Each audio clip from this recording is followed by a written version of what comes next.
બે હાથ ઊંચા કરીને ટાઈટ. જય ભીમ, જય ભીમ.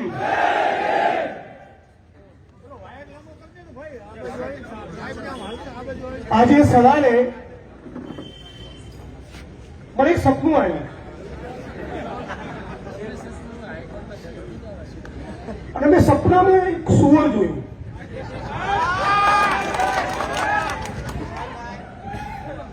આપણી ઓસરીમાં ઘરના વરંડામાં પણ ક્યારેક કૂતરા બિલાડા આવી જતા. સુવરને જોયું, મેં પૂછ્યું શું નામ હતું? તો કે જગદીશ. જા તોડી લે, આવું તોડી લે, તોડી લે.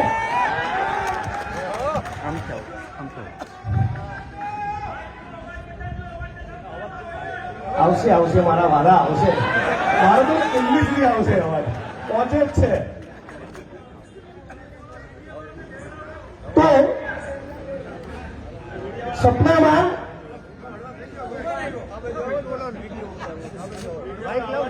સપનાની અંદર એ જે ભૂંડ આવ્યું ને, એ ભૂંડનું નામ હતું જગદીશ ભૂંડ. બોલો શું નામ હતું? બોલો શું નામ હતું? બોલો શું નામ હતું? મેં કીધું લે ભૂંડ, તું શું ધંધા કરે છે? એટલે બીજું ભૂંડ બોલી ભાઈ આ એટલું બધું વિકૃત ભૂંડ છે. સપનું છે ભાઈ. હું કોઈ વ્યક્તિની વાત કરતો, તું કોની વાત કરું છું? હું કોની વાત કરું છું ભાઈ? હું કયા પ્રાણીની વાત કરું છું? બહુ સરસ. મકવાણાબેન કાયદાના જાણકાર છે. કોઈ કાચો પાકો વકીલ તો રહેલો છે.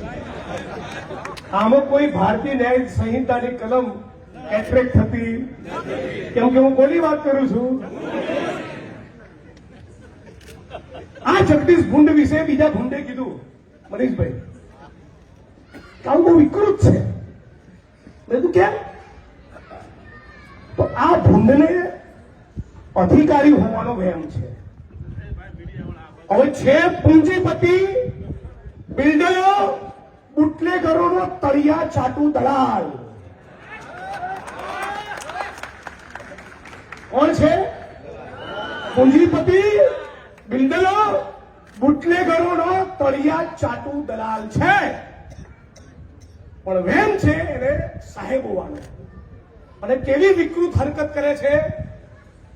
મને મળેલી માહિતી પ્રમાણે, અને હવે જે તમને માહિતી આપું છું એ માહિતી જિંદગીનો પહેલો ફોન કરી ગુજરાતના ગૃહમંત્રી હર્ષ સંઘવીને આપી છે. હવે તમને જે માહિતી આપવાનો છું એ માહિતી રૂબરૂ ગુજરાતની વિધાનસભાના અધ્યક્ષ માનનીય શંકરભાઈ ચૌધરીને આપી છે. હવે જે તમને માહિતી આપવાનો છું એ માહિતી આજે સવારે અમદાવાદથી રાજકોટ આવતા રસ્તામાં રાજ્યના પોલીસ વડા મિસ્ટર રાવને આપી છે, રાજકોટના પોલીસ કમિશનરને આપી છે. અને ડીડીવાળું પ્રકરણ બન્યા પછી, એટલે કે આપણા આત્મસન્માનનું પ્રકરણ બન્યા પછી ગુજરાતના મુખ્યમંત્રીને પણ રૂબરૂ જઈને કહી આવ્યો છું કે આ ભૂંડ, આ જગદીશ ભૂંડ એ તપાસના કામે બે આરોપીઓને પકડી લાવી એકબીજા સાથે મુખ મૈથુન કરાવે એવી ફરિયાદો મને મળી છે.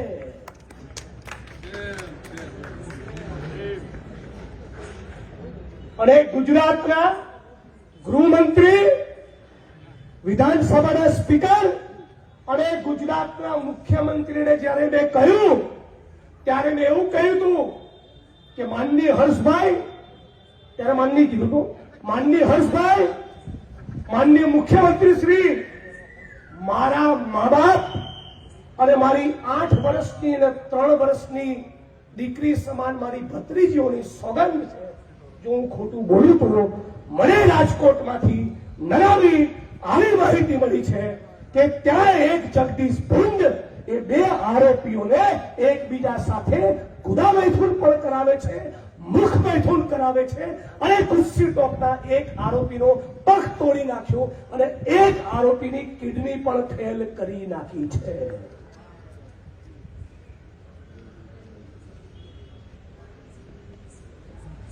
આને મુકાય? આને મુકાય? અમે મારી ભાષા વિશે તો ચર્ચા કરે જ છે, મીડિયા વાળા કરવા દે, નો ટેન્શન છે કોઈને? કોઈ ટેન્શન નથી. અમને આના વગર કરંટ નહીં આવે, મને આવડે છે, અમને જો ડીલ કરતા આવડી ગયું છે. આપણે એક જ માંગણી કરવાની છે કે આ જગદીશિયાની સામે ફોજદારી ગુનો દાખલ થવો જોઈએ. ટ્રાન્સફર નહીં, પર્યાપ્ત નથી. ટ્રાન્સફર, સસ્પેન્શન પણ પર્યાપ્ત નથી. એને ફોજદારી ગુનો દાખલ થાય, એના રિમાન્ડ માંગવામાં આવે અને જે જગ્યાએ ચરબી કુદારી છે એ જ જગ્યાએ રિમાન્ડના કામે લાવવામાં આવે, ત્યારે આ તરણી થશે.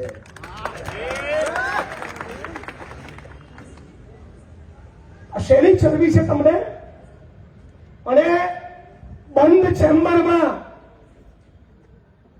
તો ડીડીભાઈને અને 2-4 વાક્યો સંભળાવી દીધા, અપમાનિત કરી દીધા. તારી માનું દૂધ પીધું હોય તો તારીખ તો નક્કી કર, સમય નક્કી કર, ચાલ તારી ચેમ્બરમાં હું આવું છું, ચાલ. તારા સાહેબના છોરા કાઢું છું, તું કયા ખેતરે લીધી છે? ફરીથી બોલો.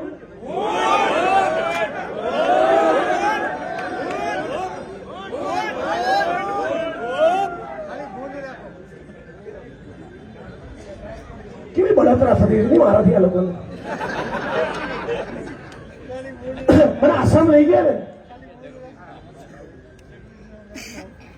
ત્યારે એસપી ને કીધું હતું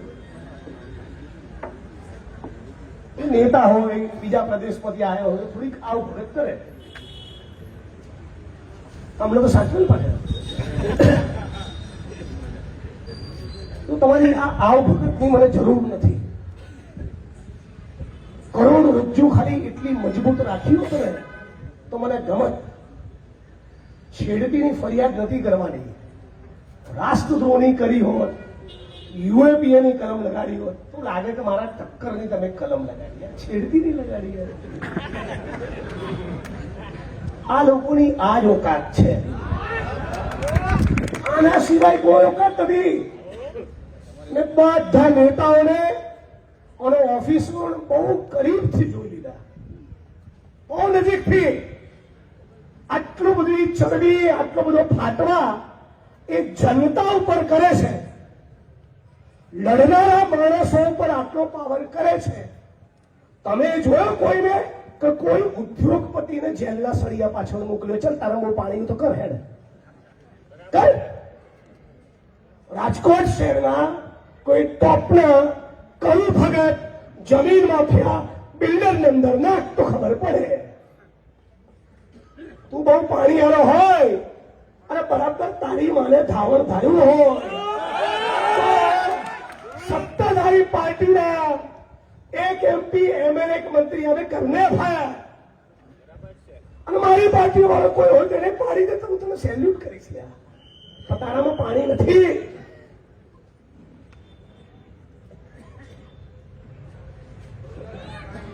ક્રાઇમ બ્રાન્ચના લોકઅપની અંદર લોકોને ઉલટા લટકાવી ગુપ્તાંગો પર કરંટ આપવા બહુ સહેલા છે, પણ આ દેશની માટી સાથે ગદ્દારી કરનારા મોટા પૂંજીપતિ, બિલ્ડરો, ઉદ્યોગપતિઓ અને નેતાઓને એક દિવસ માટે પણ જેલનો આંટો ખવડાવો તો ખબર પડે કે કે કેટલા વિશે સોળ થાય અને તો ખબર પડે કે આના આઈએસ આઈપીએસ કહેવાય. તમારી બધી ચરબી, તમારો પાવર આમ જનતા આગળ નીકળે છે. સામાન્ય જનતા પર તમે ટણી કરો છો. આજે પોલીસ કમિશનરને મેં વિડીયો મોકલ્યો. મેં અને ડીડી સોલંકી અને બીજા મિત્રો નરેશભાઈ સાગઠિયા વગેરે આજે રાજકોટ સિવિલની મુલાકાતે ગયા. કોઈ પટેલ સમાજનો એક પત્રકાર, શું નામ? કોઈ પટેલ સમાજના પત્રકાર સુરેશભાઈ, એમનો વિડીયો લીધો છે મેં. અને એમણે શું કીધું?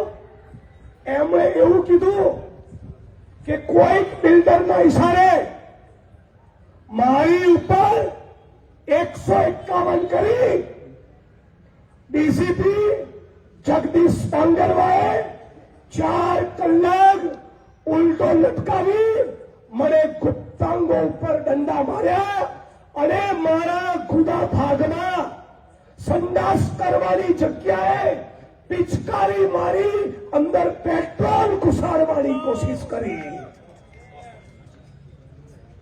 આનો પટ્ટો સદા સદા કાળ માટે ઉતરી જવો જોઈએ, સદા કાળ માટે.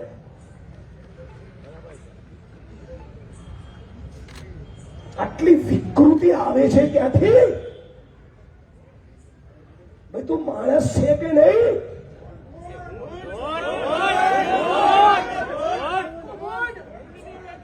અને માનનીય મુખ્યમંત્રીને, માનનીય ગૃહમંત્રીને, રાજ્યના પોલીસ વડાને અને રાજકોટ શહેરના કમિશનરને આ જ શબ્દોમાં મેં કીધું છે. બધાને વિડીયો પર ફોરવર્ડ કર્યો કે જુઓ આ અમારો બહુજન, કોઈ પટેલ સમાજનો દીકરો, કોઈ પટેલ સમાજનો પત્રકાર તમારા ડીસીપીના કેવા આતંકનો ભોગ બન્યો છે કે એના ગુના માર્ગમાં પેટ્રોલ ભરવાની કોશિશ કરી. નાલાયકો સારાઓ મરી જાઓ. ધૂળની પેદાશ.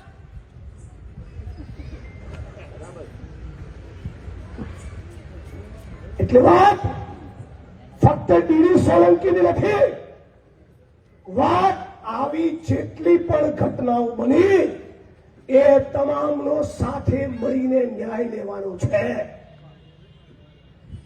ઉના કાંડની ઘટનાને આજે બરાબર 10 વર્ષ થયા.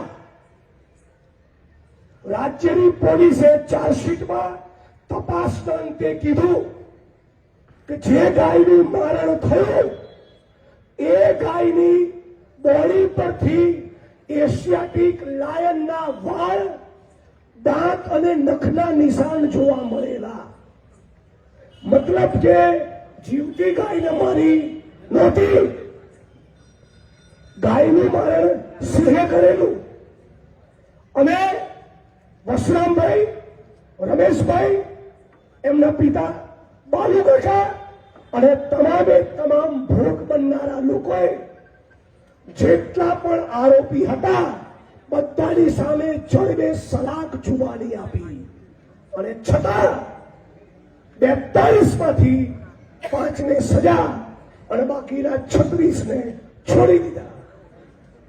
તો આપણે પીડિત પરિવારો વતી હાઈકોર્ટમાં જવાના, પણ માગણી સરકારની સમક્ષ એ મૂકવી છે. અને એ માગણી બરાબર આટલા વાગે ગઈકાલે સ્ટેટ મોનિટરિંગની મીટિંગ હતી માનનીય મુખ્યમંત્રીની અધ્યક્ષતામાં.